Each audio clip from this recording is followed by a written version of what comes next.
My Channel, ketemu lagi sama aku Mei. Dan senang banget hari ini bisa ketemu kalian lagi, terutama para ibu muda yang memang sedang hamil sekarang. Sebelumnya congratulations. Nah, hari ini aku akan berbagi informasi ke ibu-ibu muda sekalian yang sedang nonton.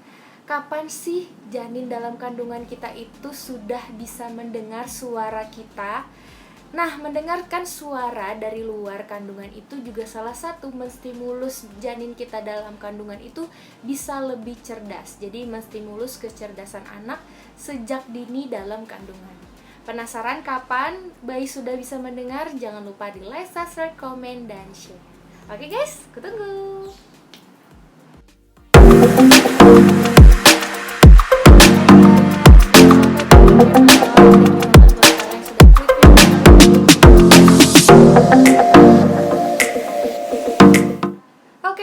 Thank you banget yang masih stay di videoku kali ini. Ini penting banget kalian ketahui untuk ibu-ibu muda.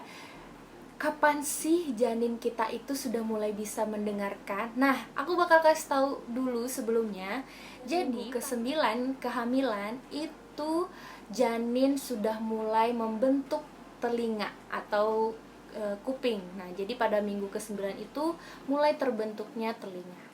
Kemudian ke-18 itu adalah pertama kalinya bayi sudah mulai bisa mendengar. Jadi pada minggu ke-18 itu sudah mulai bisa menstimulasikan suara-suara lembut, suara-suara panggilan kepada bayi, mengajak diskusi, mengajak berbicara kepada bayi. Itu sudah bisa didengarkan oleh bayi pada minggu ke-18. Jadi minggu ke-18 sudah bisa tuh mengajak interaksi, berkomunikasi kepada janin kita dalam kandungan. Nah, pada minggu ke-24 ini sensitivitas pada telinga atau pendengaran janin itu sudah mulai berkembang dengan baik dan lebih mendengar, lebih sensitif bayi mendengarkan suara-suara. Jadi lanjut pada minggu ke-24 itu pendengaran bayi sudah mulai sensitif. Jadi bayi sudah mulai bisa lebih peka mendengarkan suara-suara yang berada di luar kandungan. Sehingga ini perlu diperhatikan banget untuk para ibu-ibu muda untuk lebih bijak dalam menciptakan suara-suara yang ada di sekitarnya. Jadi hindari suara-suara bentakan, terus suara keras, suara ancaman atau suara atau kata-kata kasar, karena pada minggu ke-24 ini bayi sudah mulai sensitif apa hal-hal yang dia dengarkan di luar janin. Jadi ibu-ibu sudah bisa lebih paham untuk menstimulus suara-suara yang memang baik didengar untuk janin kita. Karena bisa jadi kalau suasana di luar kandungan itu seperti suara-suara keras, bentakan, itu akan membuat anak itu stres.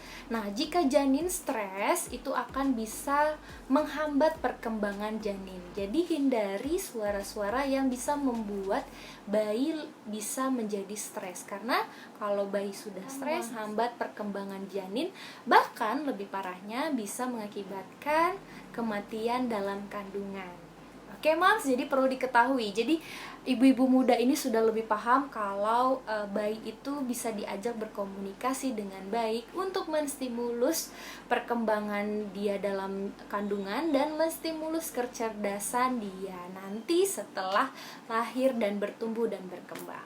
Seperti minggu ke-25 ke atas itu lebih beda lagi karena bayi sudah bisa respon dari suara-suara yang dia dengar. Kalau di 24 minggu ke bawah itu bayi mendengar tapi belum responsif, sudah sensitif akan suara tapi belum responsif. Nah, kalau di 20 minggu ke atas kehamilan itu bayi sudah bisa responsif dari suara yang dia dengar. Jadi bayi seperti responnya yang akan diberikan bayi itu seperti tendangan atau putaran dalam gerakan janin yang dirasakan, itu adalah respon suara yang dia dengar.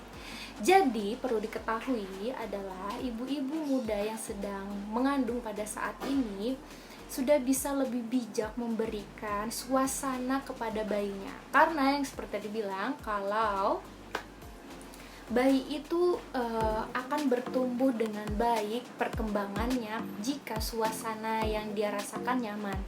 Kalau bayi itu stres akibat suasana dan lingkungan yang diciptakan oleh ibu dan sekitarnya, itu akan membuat bayi stres.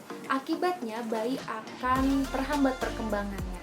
Tidak hanya terhambat perkembangannya, tapi juga bisa mengakibatkan kematian dalam janin. Gitu. Jadi faktor yang mendukung jika kematian janin itu. Tapi kalau kita sudah mulai bisa membentuk suasana yang baik untuk janin kita, itu akan lebih baik perkembangannya.